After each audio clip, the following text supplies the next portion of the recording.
we're able to share this with everyone else on our website. So recording should start now. And hopefully you will be notified of that as well on your screen. We'll be using Mentimeter today. That is right there on your screen. If you have another device or you want to minimize the screen and go to another, open up another screen, you can go to www.menti.com and enter that code in, that 48281899. Or you can use the QR code. If you've got your phone on you and you want to use your camera function, you can scan that QR code. That is a way to get some feedback from you with this large group that we're going to have here. So I will be sharing the results. We want you to share your input. Start by answering just that first question. If you go on and answer more, that's okay, but we're going to be starting with the first one. We'll be prompted to answer the second question later on in the presentation. We also want to start with a land acknowledgement. So I'm just going to read this, and I will pull up the Menti screen again so you can see that in a moment. But every community owes its existence and vitality to generations from around the world who contributed their hopes, dreams, and energy to making the history that led to this moment. Some were brought here against their will, and some were drawn to leave their distant homes in hope of a better life. And some have lived on this land for more generations than can be counted. Truth and acknowledgement are critical to building mutual respect and connection across all barriers of heritage and difference. We begin this effort to acknowledge what has been buried by honoring the truth. We are standing on the lands of the Dakota people. We acknowledge the Ojibwe and Ho-Chunk people who also call this place home. We pay respects to their elders past and present. Take a moment to consider the treaties made by the tribal nations that entitle non-Native people to live and work on traditional Native lands. Consider the many legacies of violence, displacement, migration, and settlement that brings us together here today. Please join us in using this community space as a space for growth and reconciliation. We invite you to use this moment together to examine our cultural narratives that perpetuate violence against Indigenous communities and work to create space to engage with and learn from Indigenous community members. I'd like to give some introductions. It's okay. It's okay. You can just leave it out there. And this is just a reminder, if you come in and I can't eat if I have to turn my camera on. Sure that you mute yourselves. So we are going to start by announcing, is Councilmember Jalali here? I think she's still en route. Still en route. Okay. Councilmember Yang is here. Okay, great. Councilmember Yang, let's make sure that you're able to present. And if you would like to unmute yourself and say a few words, we'd love to hear from you. Thanks. Hi, everyone. I'm LSE Yang. I'm the council member in St. Paul Ward 6, which is in the east side of St. Paul. I'm really excited to be here. I want to say thanks to all of our staff and the community partners, friends of the St. Paul Public Libraries who all make this work possible, and most importantly to all of our residents and allies of our St. Paul Public Libraries here today. For me specifically, being in the east side, our east siders are so excited about Hayden Heights Library getting renovated. It is long overdue, and there's just so much amazing work moving and finding funding, putting together community priorities and all of this, and making sure that it's always our communities who are decision makers and what our libraries are going to look like, and making sure that it really meets the needs of our communities, especially those who are most marginalized. And so I am excited for this, and I can't wait to hear from folks and also learn more about our work moving forward. And let's get this work done. Thank you so much. Other people I'd like to highlight, just so you know who they are. We've got Director Catherine Pankert here. Please wave. We've got Barb Sporline. We've got, I am Marika Stalak. I'm the Special Projects and Initiatives Manager. We've got Stacy Opitz, and she will be looking at the chat. And then we've got Tiana Bellamy, I believe she's here too. And then other library staff, if they would like to wave at this time. And other city staff that work are key stakeholders on this project. And then we will be introducing our LSE design teams shortly, so don't worry, we'll get to them soon. And This is Marika, our- I want to oh. say too, Councilmember Naker from Ward 2 was invited and couldn't make it tonight, but she passes along her thanks as well and echoes all of Councilmember Yang's comments on excitement for the projects and gratitude to everyone for being here. Yes, thank you. Our agenda today, we've just had our welcome. We are going to have a little bit of housekeeping for this meeting, and then we're going to go over what brought us to this point. We're going to introduce the design and the engagement teams and the processes. Going to go a little bit into depth about the different libraries and then give some time for interactive ideas for your library. We use the IAP2 spectrum, which is the International Association for Public Participation. This is one of the ways that we make sure that we are engaging the public in all areas that we're doing. And we see this as being a way that we're involving the communities. And our promise to the public is that we will work with you to ensure that your concerns and aspirations are directly reflected in the alternatives developed and provide feedback on how public input influence the decision. So just wanted to highlight that tool.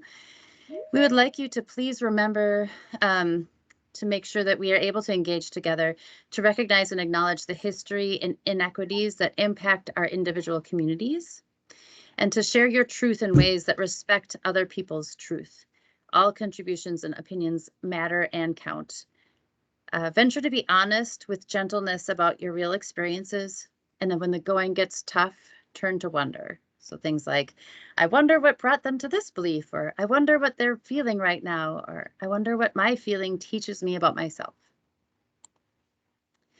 A little bit about Microsoft Teams. I know this is a platform that you might not be familiar with.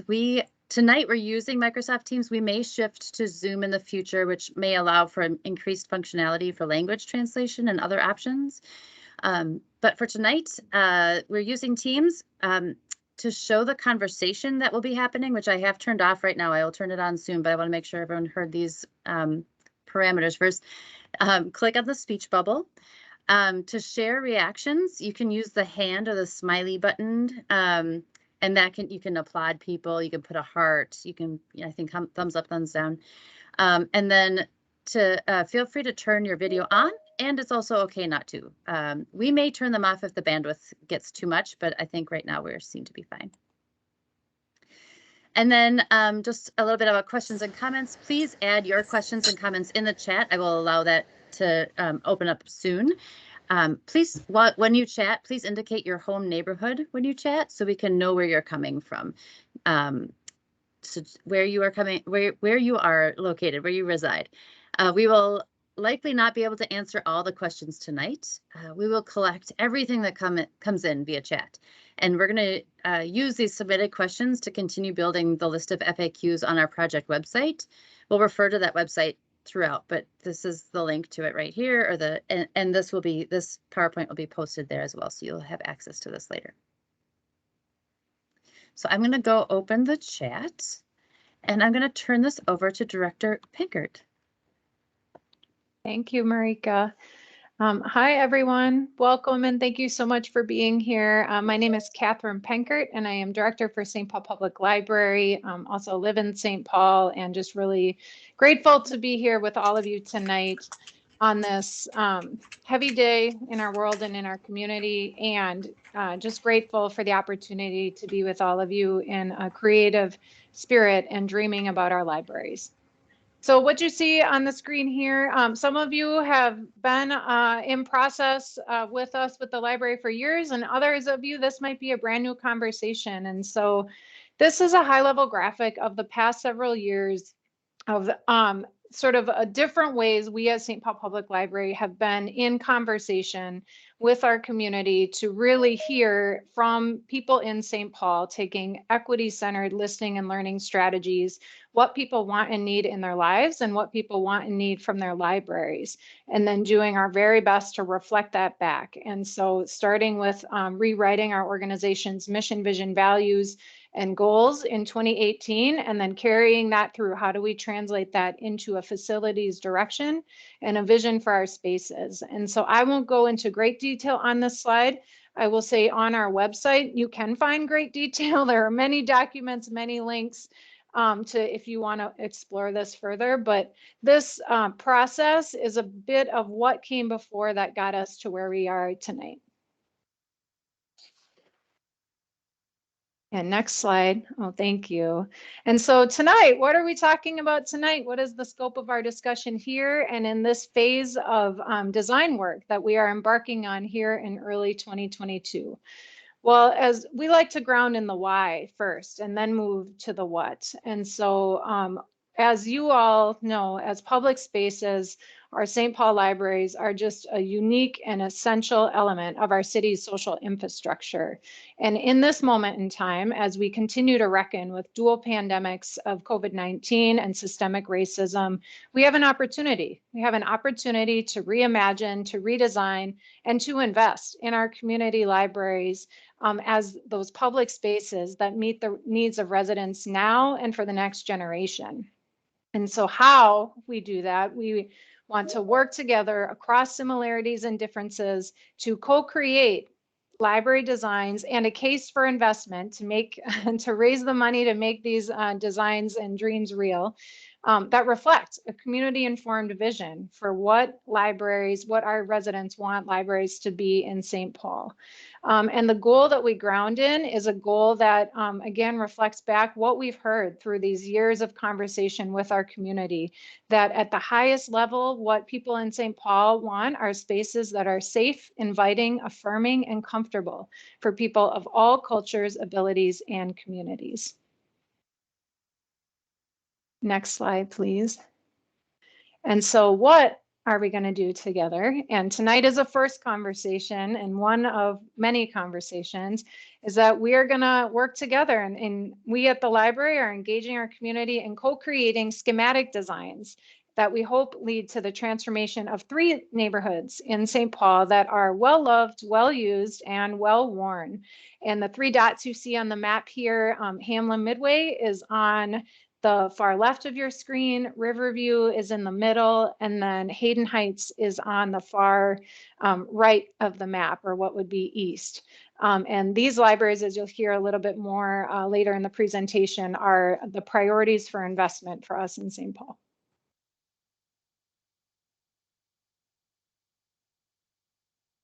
And I want to pause because I think maybe Councilmember Jalali is on. Maybe. Council member, if you're here. No, maybe she's not here yet. Sorry.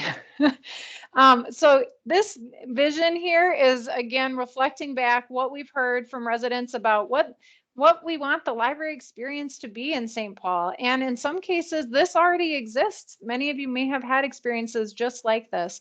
And in other cases, this really is a dream, but it's one that we can attain. And so really seeing libraries as vibrant gathering spaces in our communities, places where neighbors meet, connect with old friends, meet new friends, places where job seekers might come to get on the Wi-Fi or to get help with a resume, to submit an application, places where children are discovering and learning through books, but also through play. Places where community members come to work, to study, to access services and resources of all kinds. And that these free, accessible spaces that welcome truly everyone really do exist in our public libraries. And so here in St. Paul, public libraries really exist as neighborhood resilience centers.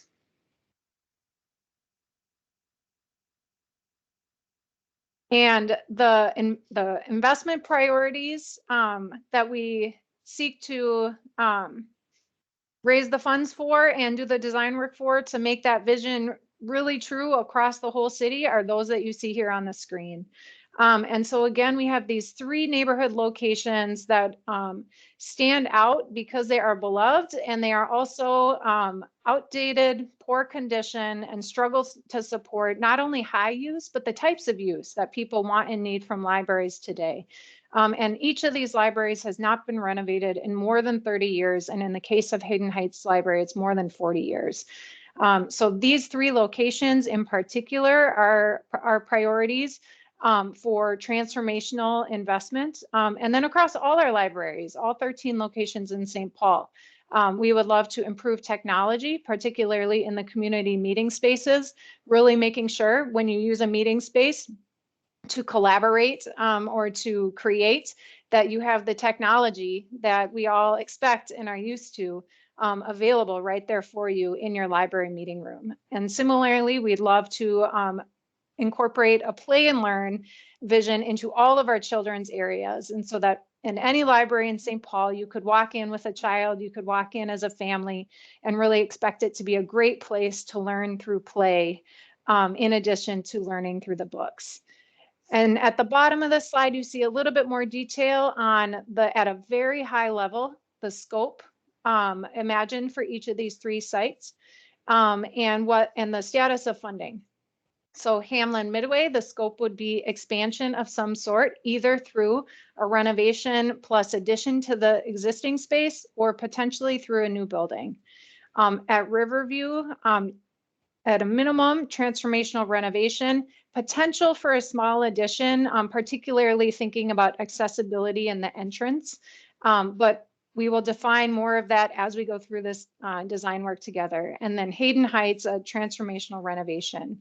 Hamlin Midway is the one project of the 3 that has secured funding thanks to the mayor and the city council's budget that was adopted last December. So we have secured funding for one project that is a huge catalyst to being able to raise the funds for the others. And we are actively pursuing all funding sources, state, federal, and the Friends of St. Paul Public Library, our nonprofit fundraising partner, is researching possibilities and potential for a capital campaign to look at private and philanthropic funding as well. And so again, in the initial high-level work we've been doing to understand our facilities, the condition and the wants and the needs from neighbors and residents, these are some common themes. These are things that we see across the projects, opportunities across all of them. So again, I mentioned that high-level goal, co-creating with neighbors, safe, inviting, affirming, and comfortable libraries for all people, improving accessibility, adding community meeting room or program spaces and study rooms, separating quiet and loud spaces to make it possible to have both quiet and loud in the library. We can design to make both of those possible. And then again, enhancing play and learn spaces and technology, not only at the 3 priority libraries, but system-wide.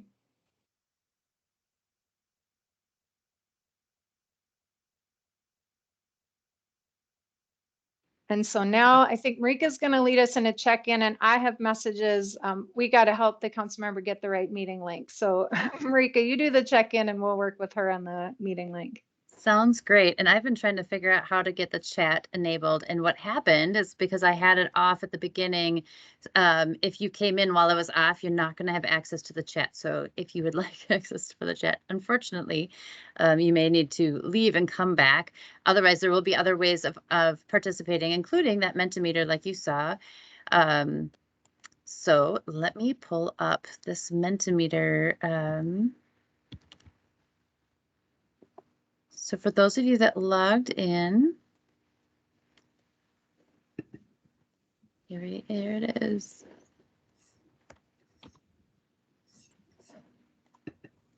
So we asked you to describe your community library in 1 or 2 words, and here is the word cloud that generated. We have things like welcoming and cozy, historic, beautiful, heart of community, neighborhood gathering, vital service for city, democratic. So if you have not had a chance to go on there, I will continue to post. The link is at the top.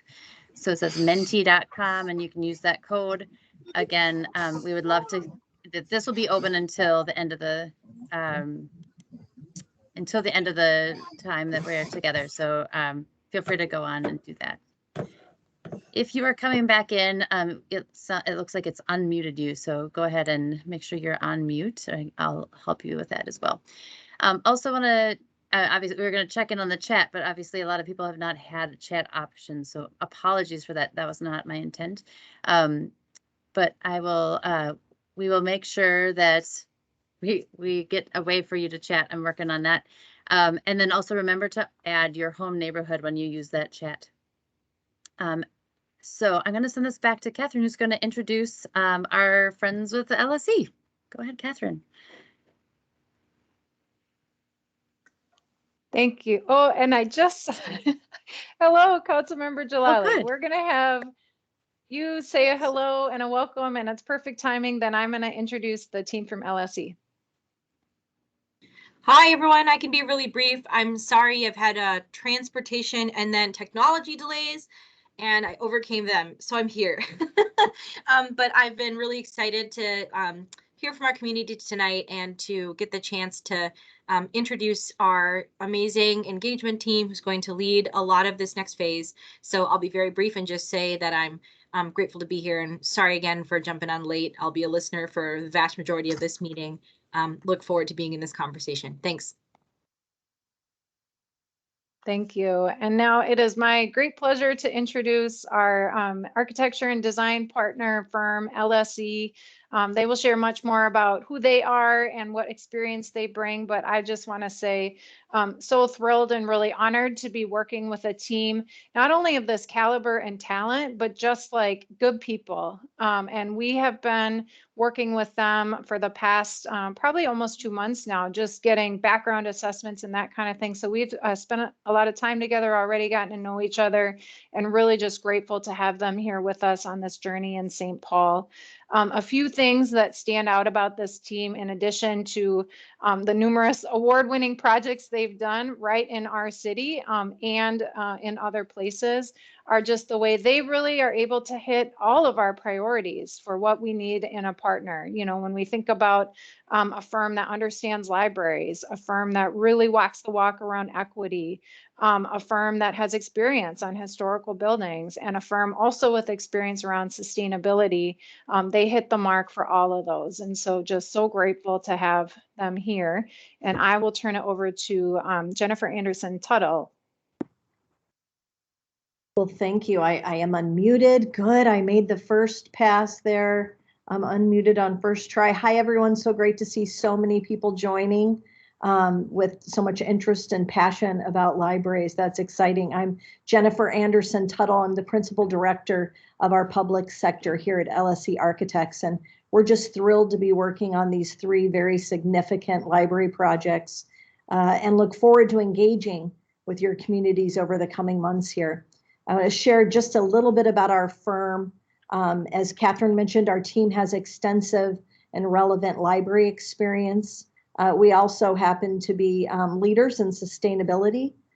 We are a Black-owned Minneapolis-based firm, and our commitment, like that of St. Paul Public Libraries, to equity and diversity is deeply embedded in both our practice and our culture.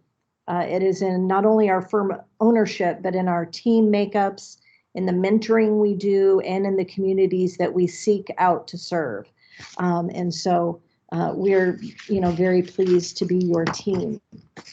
We can go to the next slide.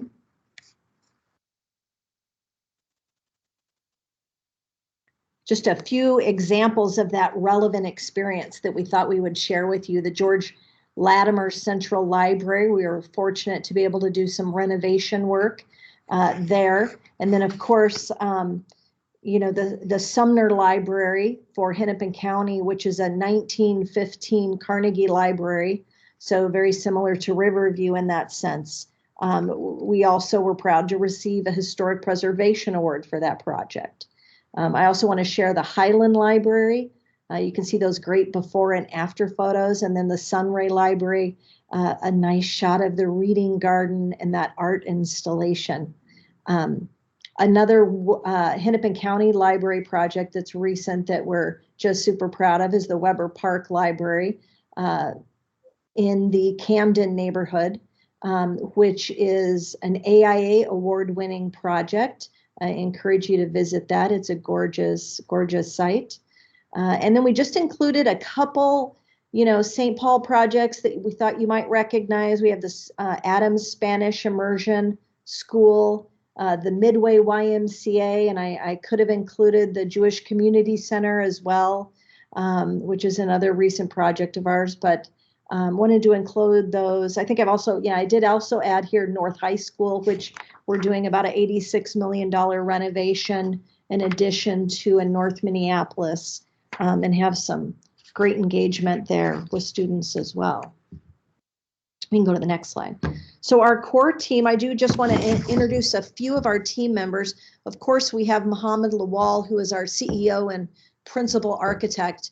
Mohammed's not able to join tonight, but we will be seeing him in future engagement meetings. He gets more involved once we've really gotten into the design.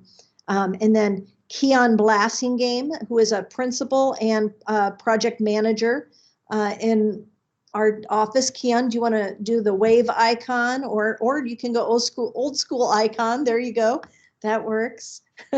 Keon will be working on the project as well. And then we have Chris Labs, who is an associate of the firm and a project manager. So the four of us are kind of the key initial people in this early phase, certainly supported by the group that you see here. And then again, by a firm of 50 architects and interior designers. We can go to the next slide.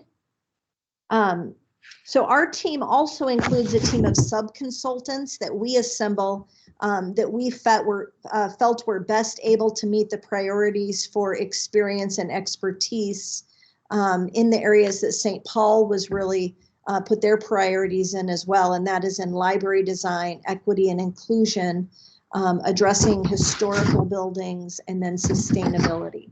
So the team we've selected to work with us meet those criteria. And we'll go to the next slide and share some of what that includes.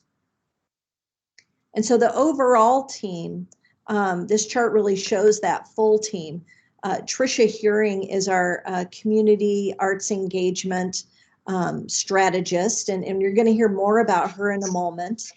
But I also just wanted to call out a few of the other team members. We have Pierce Peeney as our civil engineer. Pierce Peeney is a woman-owned business enterprise that we have done a number of projects for in St. Paul. Our mechanical, electrical, plumbing, and energy modeling consultant is KFI Engineers. We have partnered with KFI on a number of our libraries, I think maybe 9 or 10 of them locally, community libraries very similar to these, and the first LEED certified library in the state of Minnesota, which is an energy and sustainability measure. We have a historical consultant on the team as well, New History, and a cost estimator, Eden, who is also a woman-owned business enterprise and a minority-owned business enterprise. We can go to the next one now. And then we get to our key engagement team. So along with the libraries, this key engagement team includes Tricia Huring, who will be the community and arts engagement strategist. Tricia will lead the arts advisory cohort, which she'll explain more in a minute. But then Mohammed Lawal, myself, Sam Muro-Phillips, and of course, Chris Labs and Keon Blassingame will also be involved in the engagement piece. So before I hand it over to Tricia, I would just like to say how excited I am to actually have her and the cohort embedded into the design team.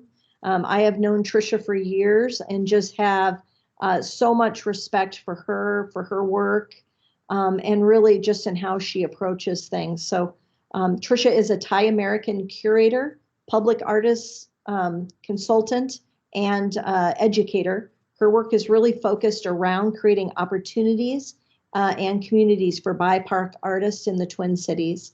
And with that, I will ask Tricia to take over the mic to further introduce herself and the cohort.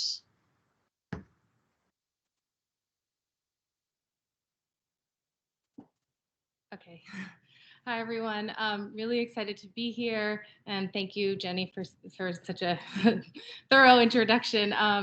This is something that's a bit different. The artist cohort that we're adding to this engagement process. As you know, St. Paul Public Libraries do a lot of community engagement, and there's a multi-layered strategy with LSE and SPPL in engaging community. And so just to cover all bases and also to think about how we can do things differently with this project, we've brought together an artist cohort. The cohort actually responds to an arts engaged approach driven by the City of St. Paul's public art ordinance. And the ordinance established that artists should be involved in capital projects from the very earliest stages of conceptual planning and continue through the project design and implementation. So with this artist cohort, we're actually taking that very literally and really embedding the artists from the beginning. They are at the table with the architects. And their role is to represent community and sort of be a lens for creativity in this process. It's been the part that has been hardest to pin down because the artist's role is to be fluid and responsive as we go through the process so that gaps can be filled in terms of who's being reached. So the artist advisory cohort is made up of 3 artists. They have roots and ties to Hamlin, Midway, Hayden Heights, and Riverview, but they're actually going to participate collaboratively across all 3 locations as a creative task force and a sounding board for LSE architects, because as we know, artists work best when they can work in collaboration. So the artists are going to reflect on their own experience as library users, as artists and community members, and they're going to bring a creative perspective into the design review, providing recommendation for arts engagement, identifying opportunities for incorporation of public art in future phases of the project as well, which is super exciting because we're hoping that there are more opportunities for murals and public art instances in the new spaces. So I wanted to introduce the 3 artists that are part of this cohort. They were selected through a thoughtful process and they met various criteria that we were looking for. If the artists want to turn on their camera and wave or just raise a hand, of course they are here during this meeting and will be throughout our community engaged process. Rebecca Crisanta de Ibarra is a St. Paul-based multidisciplinary artist, musician, and culture bearer. Her work is rooted in Indigenous futurisms. She's done a lot of transformative, creative, community and public art-based work on the West Side, and she also has extensive experience bringing an equity lens into civic projects. Bayou, our next artist, was born and raised in St. Paul. He creates murals, art installations, and digital illustrations. He creates print materials for artists and organizations, and he works as a teaching artist. His art and design embodies themes of Black and collective liberation, healing trauma, asking questions, and identity exploration. And the last artist is C. Reader. She is a Hmong American artist living in St. Paul with her husband and her kids. And her artistic exploration is not limited to just portraiture and art journaling, but also mural art, typography, and calligraphy works. There are layers and layers to why these artists are really exciting to have in this project. And so I am just really honored to be able to work with them and to be able to add a creative artistic lens to the design development and the future sort of arts and cultural potential of the libraries. Thank you.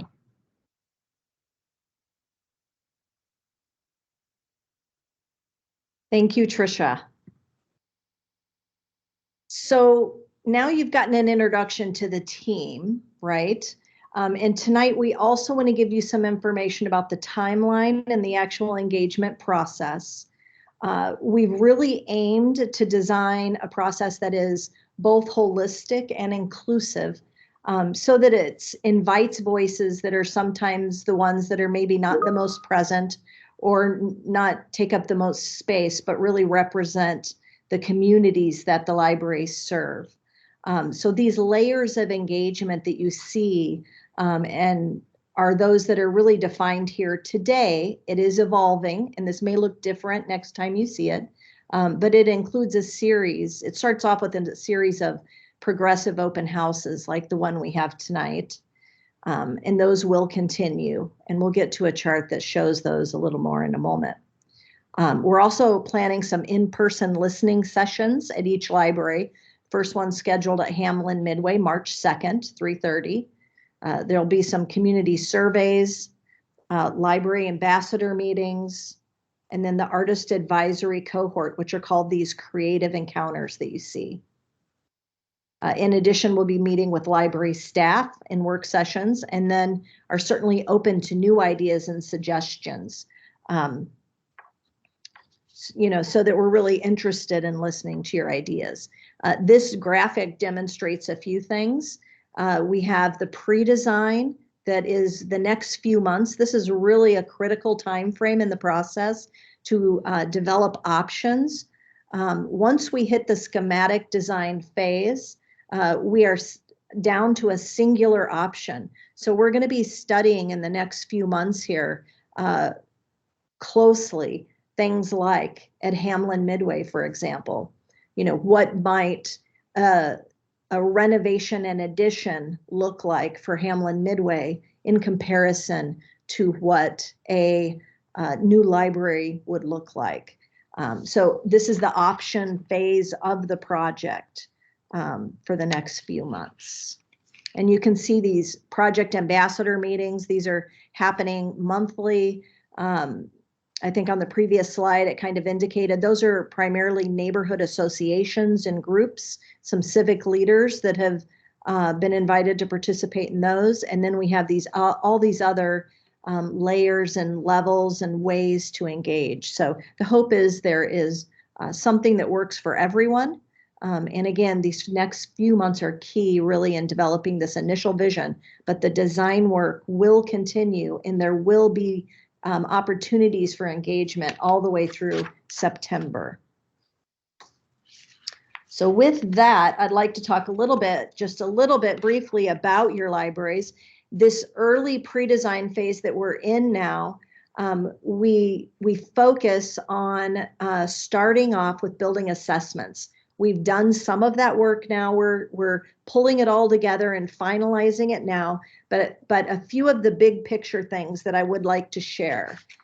So when we go to Hayden Heights Library, this is on the east side, right on White Bear Avenue between Arlington and Nevada. It's built in 1977. It's the largest of the three libraries at 11,000 square feet. It has over 8,800 square feet of usable public space on one floor. And it receives about 67,000 visits a year, right? So in our assessment, walking through the building, identifying some things, and the assessments are done by ourselves, our civil engineer, mechanical, electrical, plumbing, the full team. I'm just pulling out a few of the things right now. The study rooms do not meet accessibility. If you're familiar with that library, they're kind of roped off right now. They're not all that easy to supervise or use. Finishes are certainly worn and dated. Some of those are original.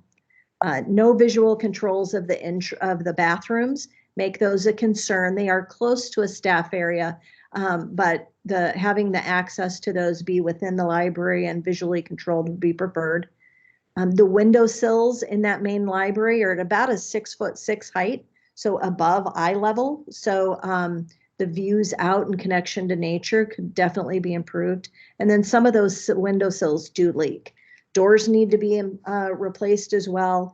But one of the positives that this library really has going for it, it is a, like any sort of library of this size would start off with a goal to be single story for public spaces, right? For supervision and safety purposes. And it's wide open. It's a masonry, perimeter wall, concrete columns, free span, open, flexible space. So lots of opportunities still within this footprint. So then we can go to Riverview. Riverview is about 8,400 square feet gross area, and the public space is about 6,250. It gets about 79,000 visits a year. It is a two-story library, which does present some supervision challenges. It does have an accessible entry because it is on a corner lot, the corner of George Street and Humboldt. It does have the opportunity for a little more equitable, accessible entry. Currently, what was supposed to be added as an accessible entry in the 1980 renovation, when that elevator was added on in the back and the new entry on the side on Humboldt was added, it is actually not handicap accessible to today's standards, and not necessarily safe with the sight lines as they are.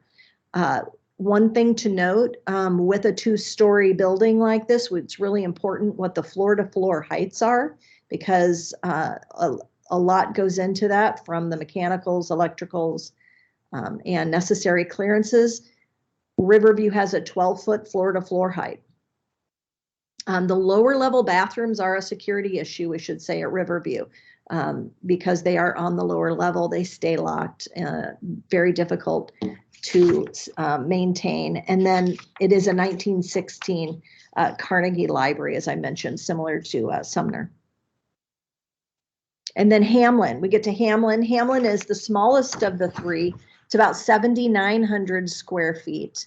It has about 5,000 square feet of usable public space and about 4,000 square feet of public or space on the main level. It does receive the highest number of visits a year, quite a bit higher than the other two. The assessments really note the inequity in the accessible entry. So in this case, if you're familiar with Hamlin, it kind of is surrounded by 3 alleys or drives. And so the accessible entry is off the alley.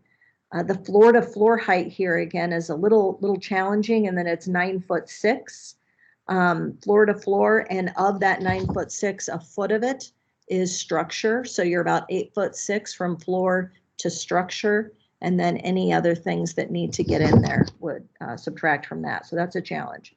The lower level hallways, the widths and heights do not meet accessibility requirements. Some of the structural systems that are visible do show signs of deterioration, which do warrant further study of those areas we can't see right now. And then again, those same remote lower level restrooms present security challenges. We do like to note the most architecturally pleasing element in our opinion is the archway and that stonework. A lot of the brickwork is not in great shape, and some of the other stonework isn't in great shape, but that is in pretty good condition and could be retained or reused or restored. So we do like to point that out. So that's just a high level look at the libraries. We're going to get into more detail about the assessments of those in the next community meeting as we start to key up some of the options that at the next meeting we'll be able to share. So with that, back to Marika. Thank you, Jenny. So I'm hoping that most of you are able to get the chat. I did see that some people are still having issues. If you need to leave and come back in, hopefully that resolves that issue. My apologies. We really did want to make sure that everyone's chats are able to be seen. I see some people joining. That's good. What we want you to hear from you in the chat. What is resonating? What still feels unclear? Please remember to include your neighborhood where you live when you respond. And so we can know where you live, where you reside, which library you're talking about. And with that, I'm going to ask Stacy to kind of queue up some questions for us to chat about. Yes, hi Marika, thank you. There are a number of questions and comments in the chat, and I'm doing my best to keep up here. I think Marika had mentioned this earlier in the presentation that we will not be able to get to all of these, and so we will work on answers and post those to the website after this evening. But I am seeing a number of questions or sort of curiosity on the topic of preservation, on the perspective of community members, and curiosity around new history and how they will approach the work. So Jenny, if there's anything you can say on new history, the consultant, and more broadly on preservation, that would be great.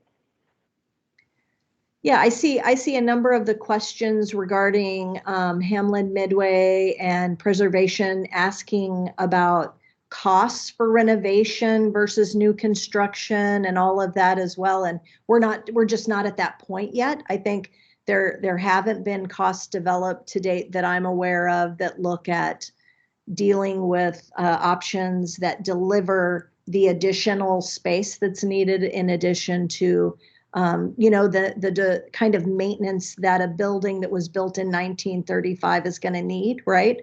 I mean, a building of that age it does require significant, investment as you go. And so It's natural aging that's occurred, and we have not put dollars to any of that yet. So that is part of the process, and we'll be looking at all of that. New history will be involved in the projects. They are certainly going to be involved in Riverview, which has historical designation. And then we will be asking them for input on Hamlin as we, have identified where their feedback is valuable. And just a reminder, I know you all see it on your screen. I don't know why the screen moved. That there's the menti.com. If you've not logged in yet, please do that and answer the questions there. We now ask that you help us rank. So I'll talk about that next, but I think we have time for like 1 or 2 more questions. Is there another one, Stacy, that you would identify? Another theme you're seeing? Yes, I'm seeing curiosity around the project, ambassadors group, and recognition of the cohort, and curiosity around how community will be represented in the engagement that we're doing. Jenny, are you able to take some of that one? I'm sorry, the project ambassadors. And so the work that they will be doing, if we maybe go back to that graphic quick, because we were a little over our timeline, so we went through that one pretty quick, but then we caught up. So maybe we could give that a little more time. Yeah, so you can see there's a progression of information that's being shared out to the project ambassadors. That information will be included in the other communications that you'll see. You can see it's progressive in that, their first meeting is schedules, process, and getting some input on the process. Second one, getting more into building programs and this assessment update, which will be part of the community open house too as well. And then the third one, really getting some feedback on those options and opportunities, which a lot of that will also be part of community open house. So some of the community's input can also be shared with the project ambassadors at that time. And then you can just kind of see the progression, and that's the way the design develops. And that is the way the information will be shared back out, to the public and communications as well. I think the goal is to keep as much of that updated on the website as possible. And we're also looking for ways to keep it updated inside the library, maybe on some of the walls, having some of the materials shared out that way for people who don't necessarily want to visit the website. So the idea of those ambassadors being neighborhood organizations, groups, and civic leaders is also hoping that they will be able to then share out more to other groups as well. Did that answer the question? That was great. And I think we will continue to update the FAQ as we go along. So we are going to move on here to, we really do want to make sure that you have an opportunity for all 3 library designs. We're going to aim for this goal, and that's to co-create with neighbors a safe, inviting, affirming, and comfortable library for people of all cultures, abilities, and communities. And so we want you to rank your priorities to help meet this goal. And we understand that this is getting a very large view because it's all 3 libraries. We will be asking follow-up questions in the surveys that are a little bit more detailed. But right now, we want you to rank your priorities that help meet this goal. So we've identified them here. It's on the Mentimeter. So please go to menti.com and enter in that code or use that QR code. I will also keep this Mentimeter open for about 5 minutes after the meeting, so you have time to respond. And we will share the results on the website. And trying to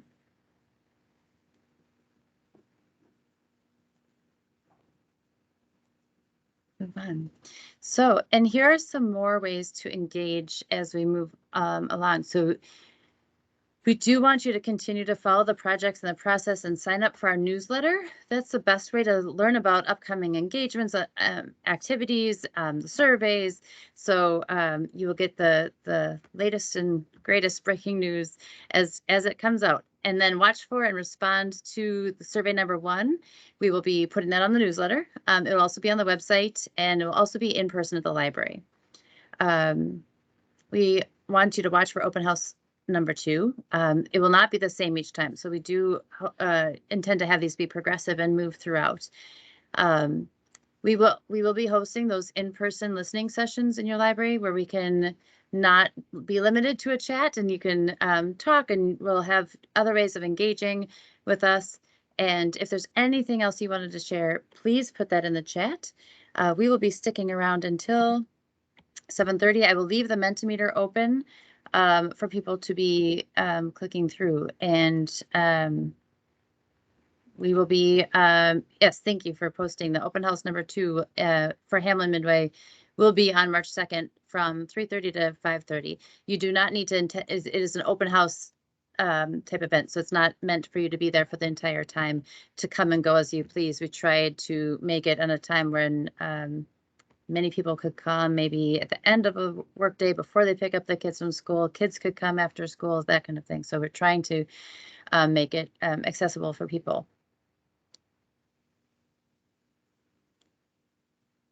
All right. Stacy, any last comments that you'd like us to get to before we?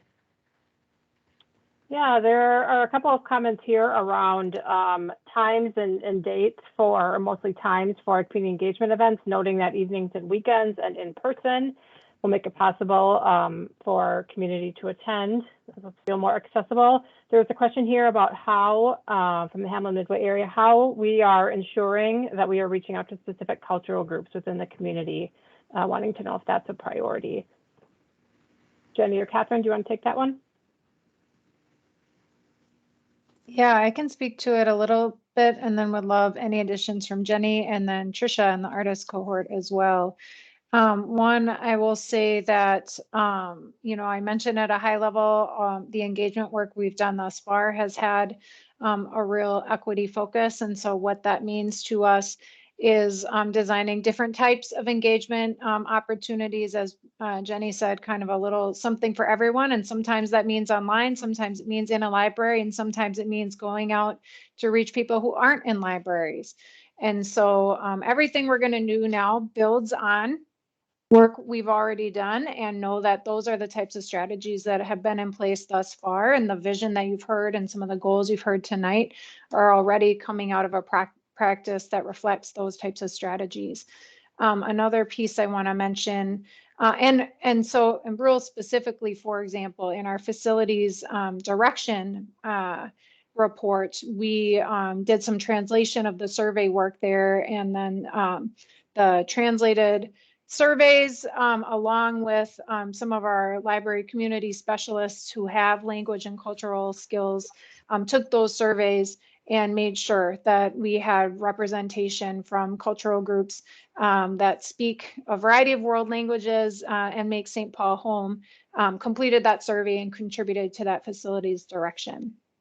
Another piece I want to call out is the engagement of young people. Really important to us to hear young people's voices throughout this process. Young people are a key stakeholder group in our libraries in St. Paul, and in everything we do in the city. And so a couple of things we've done to make sure young people's voices are well represented in this work is, one, this past fall, we resourced a youth-led youth engagement process. We partnered with the Youth Leadership Initiative and the Right Track Plus Youth Employment Program. And again, young people designed and led a youth engagement process, had 47 young people from the 3 focus libraries give their insights and recommendations and thoughts into that process. They created a report. They delivered it directly to LSE. That report is on our website. You can go and look at it yourself and see what they recommended. And then a couple of those young people are continuing on in the process as part of that project ambassador team. And so we'll continue to have a role and help us make sure we keep reaching young people. So those are some of the strategies I want to highlight. Jenny, anything more you want to add, or Trisha from the artist cohort perspective?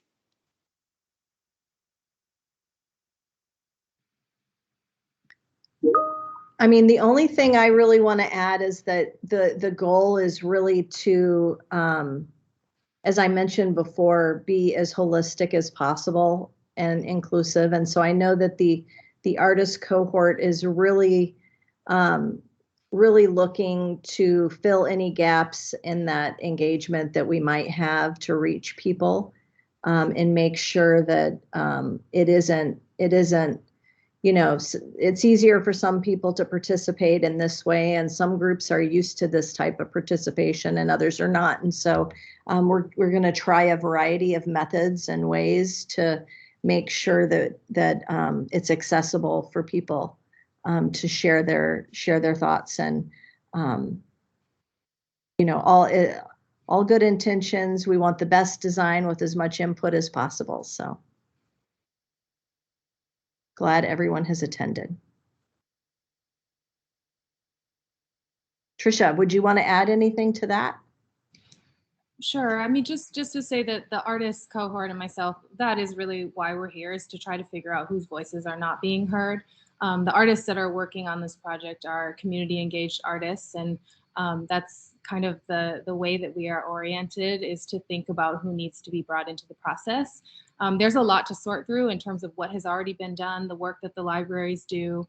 We are meeting with different coordinators and community outreach specialists at the library to just figure out what is already being done. And I know even just in our first meeting recently with LSE, the artists have already been bringing up different community groups and language barriers, and even questions about how this open house is inclusive and how people access it.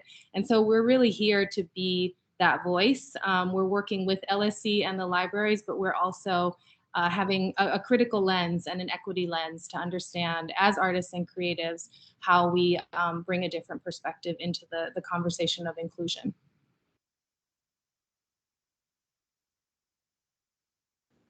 That sounds great. Thank you so much, everyone, for your great thoughts. I was just taking the time to go through the meeting chat. I haven't had a chance because I've been running the PowerPoint, and it's been really great to read some of these comments and to really understand. We will be saving these and making sure to respond to them as on the FAQs. So thank you so much. I will leave this. I believe this chat will close when I close up the meeting, but the Mentimeter I will leave open at least for another 5 minutes if you haven't had a chance yet. So please make sure you complete that. And with that, I'm going to say thank you and have a lovely evening. And make sure to sign up for the newsletter so we can make sure you come to these in the future. Thanks, everyone. Oh, and the results of the Mentimeter. Sorry, the second one. Yes, we will have that be available. We will post all this information on the website. It will be available soon. We will list the questions and the answers on the website. Thanks, everyone. Have a lovely evening. Thank you. Thank you. Good night.